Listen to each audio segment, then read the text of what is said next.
पहले आप सिर्फ आरजेडी और नीतीश कुमार पर ज्यादा हमला करते थे, कांग्रेस पर भी हमलावर थे, लेकिन अब रिसेंटली आपने बीजेपी और नरेंद्र मोदी को अपने निशाने पर लिया है। मैं जितनी बात मोदी जी के बारे में पहले कह रहा था उतनी बात आज भी कह रहा हूं। मैं मोदी जी पर कोई व्यक्तिगत टीका टिप्पणी नहीं कर रहा हूं। मैं हिंदू मुसलमान की बात नहीं कर रहा हूं। मैं मंदिर मस्जिद की बात नहीं कर रहा हूं। मैं हर सभा में लोगों से पूछता हूं कि अगर वोट बिहार का है तो फैक्ट्री बिहार में लगना चाहिए कि गुजरात में लगना चाहिए। लोग बताते हैं कि नहीं भैया, वोट हम लोग का है तो फैक्ट्री तो यहां लगना चाहिए। और फिर मैं पूछता हूं, अच्छा भाई, सभा में जितने लोग बीजेपी को वोट दिए हो, ये बताओ कि 15 साल में मोदी जी ने फैक्ट्री कहां लगाया? बिहार में लगाया है ज्यादा फैक्ट्री कि गुजरात में? तो लोग खुद ही कहते गुजरात में।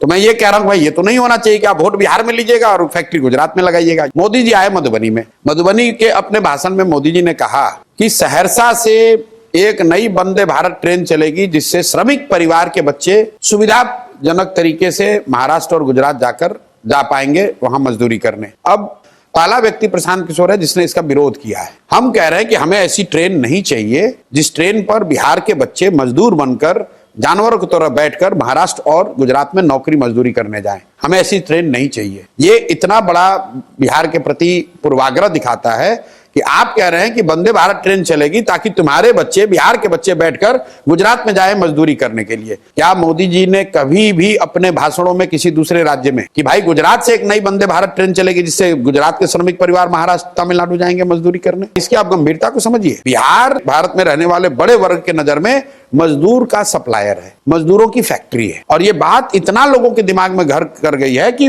वंदे भारत का इनॉग्रेशन करते समय या घोषणा करते समय प्रधानमंत्री भी यही कह रहे हैं। मोदी जी का भाषण सुनिए गुजरात में।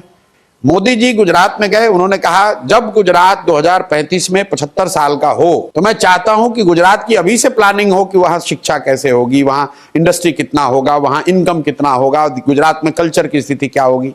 वही मोदी जी आए यहां बिहार में काराकाट में तो कहते हैं यादव सब मेरा परिवार है, कुर्मी मेरा परिवार है, तेली मेरा परिवार है, कलवार मेरा परिवार है, पासवान मुसहर मेरा परिवार है।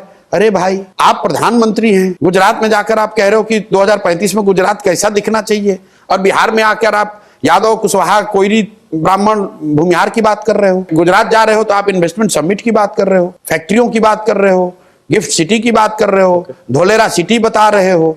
अब बिहार आते हो तो कहते हो तुम लोग को 4 किलो अनाज दे रहे हैं भाई, 8 करोड़ गरीब परिवारों को अनाज मिल रहा है, इसकी गारंटी दे रहे हैं। आप मुझे बताइए कि क्या गुजरात में फ्री अनाज नहीं बट रहा है? 80 करोड़ लोगों को अनाज मिल रहा है ना, 5 किलो। बिहार में भी उसमें कुछ लोगों को मिल रहा है, लेकिन दूसरे राज्यों में तो आप ये नहीं कह रहे कि 4 किलो अनाज दे रहे हैं इसलिए वोट दो। तो बिहार में क्यों कहते हो भाई?